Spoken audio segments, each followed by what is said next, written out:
میں نے وہ گولی اٹھائی، وہ پھر دوڑ لگائی ننگے پاؤں، اور مولانا رحمہ اللہ فوت ہو گئے، سر پر رضائی لے کے لیٹے ہوئے تھے، تو میں نے ایسے پاؤں دبائے، تو انہوں نے رضائی اٹھا کر، ہاں کیا بات ہے؟ میں نے کہا جی یہ چائے ہے اور یہ سر درد کی گولی ہے، آپ کو درد ہو رہا ہے، نوش فرمائے۔ تو ان کے ہونٹ ہلے، میں نے نہیں سنا، دعا دی انہوں نے مجھے۔ کیا دعا دی؟ وہ خود فرماتے تھے کہ طارق جمیل کی قبولیت میری دعا سے ہے، اور ایک میرے ساتھی تھے مولوی خورشید کی قبولیت میرے ڈنڈوں کی وجہ سے، اس کی پٹائی بہت کی تھی انہوں نے، تو میرے بارے میں فرماتے تھے کہ یہ میری دعا کا اللہ نے اس کو سلا دیا ہے۔ تو انہوں نے بے ساختہ مجھے دعا دی، انہوں نے سنی نہیں، چائے پلائی، گولی کھلائی، اللہ نے کیا سے کیا کرتے۔ میں اپنی بیگم پھوپھی رحمۃ اللہ علیہ، والدہ رحمۃ اللہ علیہ کے ساتھ حج پہ گیا، ان کو لے کر میں باہر نکلا تو دو بوڑھی عورتیں بیٹھی تھیں۔ میں کہ اماں جی کیوں بیٹھی ہو؟ کہ پوتا راہ بھول گئی ہیں۔ اب میرا بھی وہ دوسرا حج تھا، مجھے بھی مدینہ کا حدود اربا پتہ نہیں تھا۔ میں کہ کوئی ہے تھوڑے کول کارڈ؟ انہوں نے کہا اے کارڈ ہے۔ میں کہا چا آ جاؤ، اور دونوں چل پڑی۔ مجھے ایک عرب ساتھی نے پورا گھر دے دیا بس۔ جو دروازے پر پہنچے تھے ایک اور کھانے لگی، نہیں میں نہیں جانتی، وہ کرنے کے دیکھ کے نا شور شریف لگتا ہے، کوئی ایڈی وڈی گل، آ جا آ جا۔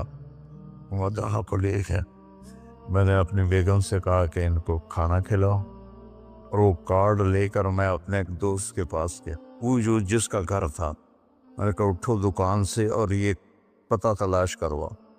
تو ہم دونوں گاڑی میں بیٹھے اور گھومتے گھومتے گھومتے کوئی آدھے گھنٹے کے بعد ہم نے وہ بلڈنگ تلاش کر لی۔ تو ہم واپس آئے تو دونوں مائیاں عرب والے کی تھیں، سوئی پڑی تھی۔ میں نے کہا اماں جی اٹھو، تھوڑا گھر ویکھ آیا، تم لے جانا۔ تو ان میں سے ایک دم ہوئے بیٹا تینوں آؤ، وہ تینوں رب اپنے سونے دیا زیارتاں کرائی رکھے کرائی رکھے کرائی رکھے۔ میں نے بیگم سے کہا بیگم یہ دعا قبول ہو گئی۔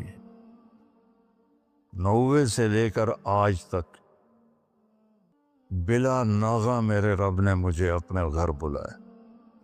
ایک 94 کا حج نہیں ہوا کہ وہ میری انگلینڈ تشکیل ہو گئی تو میں وہاں چلا گیا،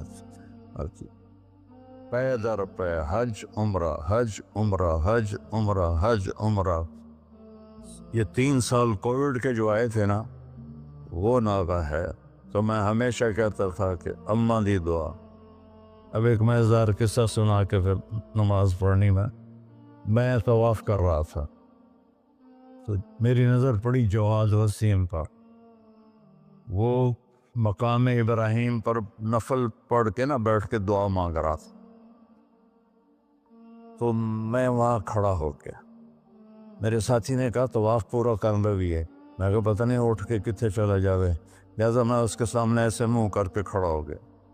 وہ ایسے دعا مانگ رہا تھا، مانگتے مانگتے مانگتے اس نے جب اوپر نظر اٹھائی تو مجھے دیکھا، تو اس نے ایسے بھی نہیں کیا، اتھے ہی ہاتھ چھڑے دوڑ کے میرے پاس آیا، کہنے لگا مولانا تمہیں پتہ میں کی دعا کر رہا ہوں؟ میں کہا میں کوئی نجومی ہے جو انہوں پتہ لگے ہوئے؟ کہنے لگا میں یہ دعا کر رہا، یا اللہ مولی طارق جمیل کو اماں کی دعا لگی ہوئی ہے، وہ ضرور آیا ہوگا حج پر، وہ جہاں بھی ہے مجھے ملا دیا۔ کہ یہ میرے الفاظ ختم ہوئے تو تو سامنے کھڑا تھا۔ تو اس میں آپ کو دعائیں ملیں گی بڑی زبردست۔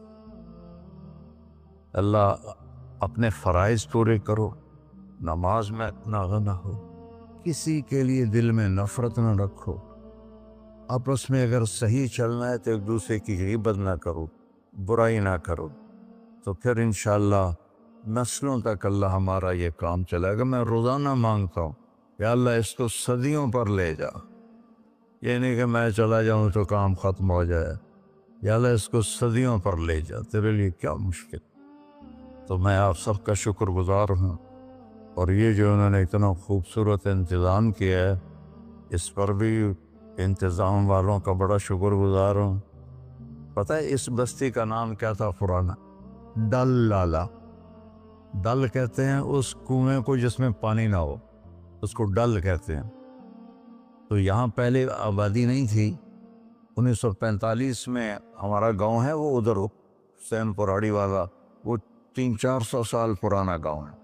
تو جیسے برادریوں میں ہو جاتی ہے خبر، تو وہ کچھ ہوا ہوگا ہماری تو پیدائش سے پہلے۔ تو میرے تایا رحمۃ اللہ علیہ میاں حق نواز، انہوں نے آ کر یہاں گھر بنایا۔ اس وقت اس سے 50,000 روپیہ خرچ کیا تھا۔ تو 1948 میں پھر ان کے چھوٹے بھائی تھے میرے والد، انہوں نے آ کے گھر بنا لیا۔ تو اس گاؤں کی ابتدا ہوئی اور بسم اللہ ہوئی۔ تو اللہ تعالیٰ اسے آباد رکھے، اس چھوٹے سے گاؤں سے اس میں یہ رونقیں لگی رہیں۔ آپ کے تعاون کا، ان مستورات کا، ان بچیوں کا، آپ کا سب کا انتہائی شکر گزار ہوں۔ آپ اپنے اس کو جاری رکھیں۔ میں اجازت چاہتا ہوں کیونکہ مجھے فیصل آباد نکلنا ہے۔ اللہ بہت برکت دے، آپ سب کو قبول فرمائے۔ السلام علیکم۔